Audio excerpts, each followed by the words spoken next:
नमस्कार। धानुका आदर्श विद्या मंदिर की ऑनलाइन कक्षाओं में आप सभी का हार्दिक स्वागत है। आज हम जिस विषय पर चर्चा करने वाले हैं वो एक इंग्लिश ग्रामर का टॉपिक है। अपना जो टॉपिक है वो आज का मॉडल्स का टॉपिक है। ये जो टॉपिक है ये 6 to 10 क्लास में कॉमन है, तो आपको जो 6 से लेकर जो 10 क्लास तक के स्टूडेंट हैं उन सब के लिए फ़ायदेमंद है। चलिए, सबसे पहले हमें ये पता होना चाहिए कि ये मॉडल्स का एक्चुअल में मीन क्या होता है। मॉडल्स का मतलब मनोभाव, ठीक है। तो मतलब इसमें हम जो अपना सेंटेंस होगा उससे हमें अपने मनोभाव का पता चलेगा कि जो बोलने वाला है उसका मन का भाव क्या है। देखिए, तो सबसे पहले जो अपन में टॉपिक जिस पर चर्चा करने वाले हैं वो है कैन मॉडल का। कैन का मतलब होता है, हिंदी में देखा जाए तो कैन का मतलब सकना, कोई काम कर सकना, मतलब वो काम कर सकता है। इसका यूज हमेशा प्रेजेंट टेंस के अंदर होता है। ये जो ध्यान रखने वाली बात है, ये बहुत इंपॉर्टेंट है कि इसका यूज का कौन से टेंस में होता है। इसका यूज होता है प्रेजेंट टेंस के अंदर, अर्थात वर्तमान काल के अंदर। अब कैन का यूज कौन कौन सी स्थितियों के अंदर होता है वो आपको मैं बता रहा हूँ। सबसे पहले अपनी जो स्थिति है वो है एबिलिटी, कैपेसिटी, पावर, ठीक है। एबिलिटी का मतलब होता है योग्यता, ठीक है, और कैपेसिटी का मतलब होता है उसकी योग्यता। दोनों का मीन एक ही है लेकिन दोनों का सेंस अलग अलग है, दोनों की स्थिति अलग अलग है। एबिलिटी का मतलब होता है उसकी मानसिक योग्यता की, ठीक है, और कैपेसिटी का मतलब होता है उसकी शारीरिक क्षमता, ठीक है, और पावर का मतलब उसके अंदर शक्ति कितनी है, उसके अंदर पावर ताकत कितनी है। तो मैं इन तीनों कंडीशन को एग्जाम्पल के माध्यम से आपको समझाने का प्रयास करूंगा। सबसे पहले जो हमने एग्जाम्पल लिया है वो है आई कैन टीच इंग्लिश, ठीक है। इसके अंदर एबिलिटी शो हो रही है, आई कैन टीच इंग्लिश, मैं अंग्रेजी पढ़ा सकता हूँ। तो ये इसके लिए मुझे कोई शारीरिक रूप से शक्तिशाली होने की ज़रूरत नहीं है, ये मेरी योग्यता है। अगर मैंने इंग्लिश पढ़ रखी है, उस पर मैंने स्टडी कर रखा है, तो मैं आपको इंग्लिश पढ़ा सकता हूँ। तो ये इसमें क्या है, इसमें एबिलिटी शो हो रही है, ठीक है। फिर अगला देखिए, आई कैन रन फास्ट, यह है कैपेसिटी। कैपेसिटी का मतलब शारीरिक क्षमता, ठीक है। मैं तेज दौड़ सकता हूँ। मैं कब तेज दौड़ सकता हूँ, जब मेरे अंदर शारीरिक क्षमता है, मैं शारीरिक रूप से सक्षम हूँ, बलवान हूँ, या फिर मैं कमज़ोर नहीं हूँ, बीमार नहीं हूँ, तभी मैं ये क्रिया कर सकता हूँ। तो यहाँ पे कैपेसिटी आएगा, न कि एबिलिटी आएगा। ये आपको विशेष ध्यान रखना है। आई कैन रन फास्ट, मैं तेज दौड़ सकता हूँ। तेज कब दौड़ पाऊँगा मैं, जब मैं शारीरिक रूप से सक्षम हो पाऊँगा। फिर अगला देखिए, he can lift this box. जैसे फॉर एग्जाम्पल कोई बॉक्स है, बहुत बड़ा बॉक्स है, उसको he can lift this box, वह इस बॉक्स को, जिसका मतलब यह है वह इस बॉक्स को उठा सकता है। इसमें इस सेंटेंस के अंदर हमें कौन सा भाव पता चल रहा है, पावर का। मतलब कोई स्वस्थ व्यक्ति है, जरूरी नहीं कि वो उस बॉक्स को उठा पाए, लेकिन जो मतलब बलिष्ठ है, जो ताकतवर है, वही इस बॉक्स को उठा सकता है। तो इस सेंटेंस के अंदर भाव जो हमें प्रदर्शित हो रहा है वो पावर का भाव प्रदर्शित हो रहा है। फिर देखिए, ये पहली स्थिति हो गई। पहली स्थिति में हमने पढ़ा है एबिलिटी, कैपेसिटी, पावर, और कौन सी स्थिति में, ये प्रेजेंट टेंस जब होगा तब यहाँ पे कैन का यूज होगा, ठीक है। अगली जो स्थिति है वो है टू परमिट, अलाउ, ऑर्डर, मतलब किसी को परमिशन देना, अनुमति देने में, किसी को इजाज़त अलाउ करने में, ऑर्डर का मतलब किसी को आदेश देने में। कौन सी स्थिति में, इनफॉर्मल होना चाहिए, अनौपचारिक। औपचारिक जो होगा वो हम आगे किसी दूसरे मॉडल में पढ़ेंगे।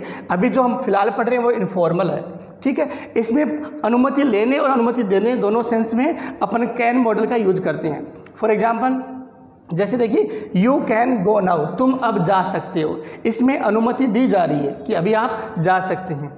अगला देखिए, can I take your pen, क्या मैं आपका पेन ले सकता हूँ। इसमें अनुमति मांगी जा रही है, और ये कौन से सेंस में, इनफॉर्मल। मतलब यहाँ पे इनफॉर्मल का मतलब जैसे आप अपने फ्रेंड से, अपने रिलेटिव से आप अपना कोई पेन मांग रहे हो, तो वहाँ पे आप can I take your pen इस सेंटेंस का यूज़ करेंगे, ठीक है, क्योंकि यहाँ पे फॉर्मेलिटीज़ फॉलो नहीं करनी होती है, ये इनफॉर्मल है। अगला देखिए, you can not park your car here, आप अपनी कार यहाँ पे पार्क नहीं कर सकते। इसमें क्या है, इसमें ऑर्डर दिया जा रहा है, ठीक है। तो अभी हमने कैन मॉडल की 2 कंडीशन पढ़ी है, हम इसके आगे और पढ़ेंगे। अब देखिए आगे, इसकी जो तीसरी कंडीशन है वो है पॉसिबिलिटी या फिर इम्पॉसिबिलिटी। पॉसिबिलिटी, इम्पॉसिबिलिटी दोनों में ये यूज होता है। कैसे, for example, accidents can happen anywhere. Accident अर्थात दुर्घटनाएं कहीं पे भी हो सकती है, ये क्या है, ये एक संभावना है। तो यहाँ पे अपन कैन कहीं पे भी हो सकती है। अगला देखिए, the news can not be true. The news can not be true, अर्थात ये जो न्यूज है, ये जो खबर है, कैन नॉट बी ट्रू, ये सच नहीं हो सकती। ये क्या है, इसकी इम्पॉसिबिलिटी है। ठीक है, तो अब इन दोनों कंडीशन के अंदर अपन कैन मॉडल का यूज करेंगे। फिर आगे देखिए, ये जो अभी मैं 4th नंबर पे आपको पॉइंट बताने वाला हूँ, ये बहुत ज्यादा इंपॉर्टेंट है। इसमें मिस्टेक होने की संभावना ज्यादा रहती है, इसलिए इसको थोड़ा ध्यान से देखिएगा। इसमें देखो होता क्या है, पॉसिबिलिटी इन इंटरोगेटिव सेंटेंसेस, अर्थात नकारात्मक जो वाक्य है उसके अंदर अगर संभावना बताई जा रही है तो वहां पे हमेशा कैन मॉडल का यूज होगा, कभी भी मे का यूज नहीं होगा। कैसे देखो, can this man be a thief, क्या यह व्यक्ति, क्या यह आदमी चोर हो सकता है। इसमें क्या, ये जो सेंटेंस है ये इंटरोगेटिव सेंटेंस है, अर्थात ये प्रश्नवाचक वाक्य है। इस कंडीशन के अंदर हमेशा कैन मॉडल का ही प्रयोग किया जाएगा, न कि कभी मे का यूज किया जाएगा। इसलिए मैंने आपको नोट भी डाला है, ऑलवेज कैन, नेवर यूज मे, कभी भी मे का यूज नहीं होगा। कौन सी कंडीशन के अंदर, पॉसिबिलिटी इन इंटरोगेटिव सेंटेंसेस, अर्थात जो प्रश्नवाचक वाक्य है उसके अंदर पॉसिबिलिटी अर्थात संभावना व्यक्त की जा रही है, तो वहां पे अपन हमेशा कैन मॉडल का ही यूज करेंगे। फर्स्ट एग्जांपल मैंने आपको बता दिया, can this man be a thief, क्या यह आदमी चोर हो सकता है। ऐसी दूसरा एग्जांपल देखिए, कैन अ ब्लाइंड मैन सी, क्या एक अंधा व्यक्ति, अंधा आदमी देख सकता है। तो इस प्रकार से आज आपको इस वीडियो में मैंने कैन मॉडल के बारे में जो जो सेंटेंस है, जो जो कंडीशन अप्लाई होती है, मैंने आपको बता दिया है। आई होप आप लोगों को समझ में आया होगा। अब देखिए, कैन के बाद हम आगे पढ़ते हैं। कैन के बाद अपन जो नेक्स्ट मॉडल पढ़ने वाले हैं वो है अपना कुड, जिसका मतलब होता सकता था। जो काम कैन प्रेजेंट टेंस में करता है वही काम ये कुड पास्ट टेंस में करता है। तो कुड का प्रयोग हमें ये ध्यान रखना है, कुड का प्रयोग पास्ट टेंस में होगा, लेकिन कब होगा, जब ये कंडीशन होगी। ठीक है, कुड का मतलब सकता था या सका, ठीक है, और पास्ट टेंस में इसका यूज होगा। अब इसकी फर्स्ट कंडीशन देखिए, जैसे हमने प्रेजेंट के अंदर कैन की फर्स्ट कंडीशन देखी थी, वही कंडीशन इसकी है, ability, capacity, power in past. उसमें तो क्या था, ability, capacity, power in present, किसमें, कैन में। लेकिन पास्ट में क्या होगा, ability, capacity, power in past, अर्थात योग्यता, क्षमता और जो शक्ति होती है उससे संबंधित कोई वाक्य अगर है और ये प्रदर्शित कर रहा है भूतकाल के अंदर, तो हम कुड मॉडल का प्रयोग करेंगे। फॉर एग्जाम्पल देखिए, when I was 20 year old, जब मैं 20 साल की उम्र में था, जब मैं 20 साल का था, आई कुड रन फास्ट, तब मैं तेज दौड़ सकता था। अब देखो सेंटेंस से पता चल रहा है, when I was 20 year old, अर्थात जब मैं 20 साल का था, इसका मतलब ये भूतकाल की बात कर रहा है। और आई कुड रन फास्ट, मैं तेज दौड़ सकता था, अर्थात इसका मतलब सेंटेंस में क्या शो हो रहा है कि भूतकाल के अंदर एक क्षमता, एक कैपेसिटी की का शो हमें भाव इस सेंटेंस के अंदर व्यक्त हो रहा है। फिर आगे देखिए, the old man could not walk, बूढ़ा आदमी नहीं चल पाया, नहीं चल सका।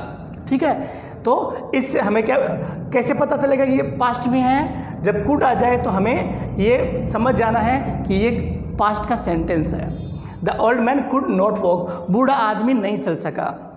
फिर देखिए, जैसे एबिलिटी, कैपेसिटी होता है, अगर सेंटेंस पॉजिटिव है तो कैपेसिटी एबिलिटी हो जाएगा, अगर सेंटेंस नेगेटिव है तो इनएबिलिटी हो जाएगा। देखिए अगला example, I was so weak, मैं इतना कमज़ोर था, आई वॉज सो वीक, मैं इतना कमज़ोर था, दैट कि I could not walk, I could not walk, कि मैं नहीं चल सकता था। ठीक है, इसमें हमें इनएबिलिटी शो हो रही है पास्ट के अंदर। ठीक है, अर्थात अगर जब सेंटेंस में नोट आ गया, इसका मतलब ये इनएबिलिटी शो हो रहा है। ठीक है, या जैसे फिर ये आई वॉज 20 ईयर ओल्ड, ये पॉजिटिव सेंस में दे रखा है हमें। When I was 20 year old, अर्थात जब वह 20 साल का था, 20 साल का व्यक्ति क्या होता है, युवा होता है, उसके अंदर क्षमता ज़्यादा होती है, इसलिए वो रन फास्ट मतलब तेज दौड़ सकता है। ठीक है, अब इसमें सेंटेंस में क्या शो हो रहा है, आई वॉज सो वीक, मैं इतना कमज़ोर था, that I could not walk, कि मैं नहीं चल सकता था, तो इसमें इनएबिलिटी है। फिर ये तो हुई अपनी फर्स्ट कंडीशन। अब इसके बाद देखिए कहाँ पे इसका कुड का और कहाँ यूज होता है वो भी देखेंगे हम। पोलाइट रिक्वेस्ट इन प्रेजेंट, ये ध्यान रखना है, ठीक है, हमने यहाँ पढ़ लिया कि पास्ट के अंदर होता है, तो हमें ये मान के नहीं चलना कि हर समय पास्ट में ही इसका यूज होता है, प्रेजेंट में भी यूज होता है, लेकिन कौन सी कंडीशन में होता है, जब पोलाइट रिक्वेस्ट अर्थात विनम्र निवेदन जब किया जा रहा है प्रेजेंट के अंदर, वर्तमान समय के अंदर जब विनम्र निवेदन किया जा रहा है तब अपन कुड मॉडल का यूज करेंगे। देखिए for example, could you lend me 1000 rupees, could you lend me. अब देखो सेंटेंस कुड से स्टार्ट हो रहा है, ठीक है, इसका मतलब हमें समझ जाना चाहिए कि विनम्र निवेदन कर रहा है, और एंड लास्ट में इसके क्वेश्चन मार्क आएगा। Could you lend me 1000 rupees, इस सेंटेंस का मतलब होता है कि कृपया क्या आप मुझे 1000 रुपये देंगे, 1000 रुपये मुझे लैंड का मतलब उधार देंगे। तो अब आप किसी से उधार मांग रहे हो, तब आपका जो भाव होता है वो डेफिनेटली वो एक विनम्र भाव होगा। अब आप किसी रोब के साथ तो आप किसी से मांग नहीं सकते, आप किसी से उधार पैसा मांग रहे हो, इसका मतलब तो आप वहाँ पे विनम्र जो भाव होगा वो शो करेंगे। अगला देखिए, could you tell me the way to the Red Fort, क्या आप मुझे रेड फोर्ट अर्थात लाल किले का रास्ता बताएंगे, कृपा करके क्या मुझे लाल किले जाने का रास्ता बताएंगे। इसमें आप क्या कर रहे हो, आप किसी से पोलाइटली रिक्वेस्ट कर रहे हो, किसी से पोलाइटली आप लाल किला जाने के लिए रास्ता पूछ रहे हो। अब हम इसके नेक्स्ट आगे का जो कंडीशन है वो देखेंगे आगे। इसके बाद 3 नंबर पे अपने जो कंडीशन है वो है पास्ट पॉसिबिलिटी, मतलब भूतकाल के अंदर कोई संभावना। अब इसका स्ट्रक्चर हमें याद रखना पड़ेगा, इसका एक फिक्स स्ट्रक्चर है। इसका स्ट्रक्चर देखो क्या होगा, could plus have plus verb की थर्ड फॉर्म, ठीक है। तो ये कंडीशन कब अप्लाई करनी है, ये कंडीशन हमें पास्ट पॉसिबिलिटी के अंदर अप्लाई करनी है। क्या कंडीशन रहेगी, could plus have plus verb की थर्ड फॉर्म। अब देखिए एग्जाम्पल्स हैं, she could have passed the exam, वह एग्जाम पास कर सकती थी, वह परीक्षा उत्तीर्ण कर सकती थी। इसमें क्या है, एक संभावना है, लेकिन कौन सी वो संभावना कब है, वो है पास्ट के अंदर संभावना। फिर जैसे एक एग्जाम्पल और देख लीजिए, he could have won the race, वह रेस यानी दौड़ जीत सकता था, ये भी एक संभावना है पास्ट की, ऐसा हो सकता था, ऐसा वह कर सकता था। इसका जो फिक्स स्ट्रक्चर है वो रहेगा could plus have plus verb की थर्ड फॉर्म। और हमें मॉडल्स के अंदर एक बात का हमें विशेष ध्यान रखना है, जो मॉडल्स है उसके बाद हमेशा वर्ब की फर्स्ट फॉर्म ही अपन यूज करेंगे। देखिए इसके बाद जो नेक्स्ट कंडीशन है जो वो क्या है, इमेजिनरी कंडीशन इन पास्ट, भूतकाल के अंदर इमेजिनरी कंडीशन। इमेजिनरी का मतलब कोई काल्पनिक, कोई कल्पना करना, काल्पनिक स्थिति जो भूतकाल के अंदर हो, तो वहाँ पे भी अपन कुड मॉडल का ही प्रयोग करने वाले हैं। वहीं मतलब इस कंडीशन में, कौन सी कंडीशन में, इमेजिनरी कंडीशन में, और कब, इन पास्ट मतलब भूतकाल के अंदर हम कुड मॉडल का प्रयोग करेंगे। For example, if you worked hard, if you worked hard, अगर तुमने कठिन मेहनत की होती, you could pass the exam, तुम एग्ज़ाम को पास कर सकते थे, ठीक है। अर्थात इसमें कल्पना की जा रही है पास्ट के अंदर, अगर ऐसा होता तो ऐसा हो जाता, ठीक है।